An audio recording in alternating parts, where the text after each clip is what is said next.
abogado rin po dito. Ayan po. Ayan guys, so punong-puno yan dyan guys. Namili po tayo ng paninda.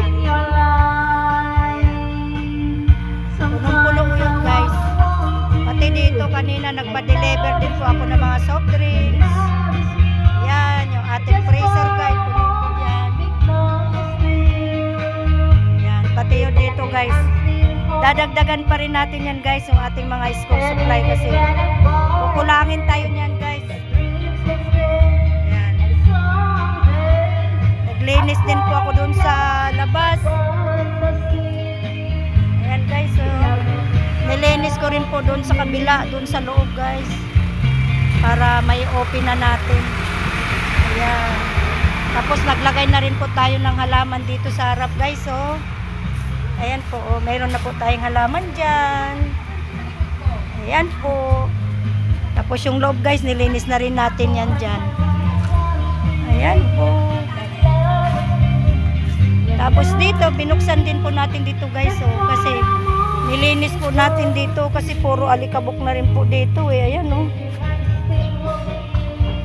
Ayan, puro alikabok na po dito guys oh. Mga halaman guys, oh. Nabubuhay sila kahit sobrang init. Ayan. Ayan po, oh, mga halaman. Ito po, natuyo na, oh. Ayan, oh, natuyo. Sobra kasing init po, eh. Ayan, tapos binaba rin natin to. Ayan. Yan lang dinidisplay natin guys kasi wala pong pasok. Pag may pasok, yan, magdi-display tayo dito sa labas. Tingnan mo yung school guys, oh.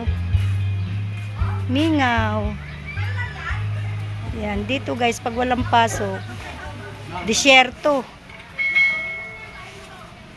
Yan, disyerto guys, pag walang pasok. Malungkot. Ayan. Ayan guys. Yan lang po guys, pinakita ko sa inyo.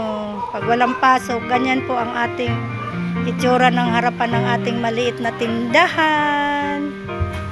Yan po guys. Bye bye guys.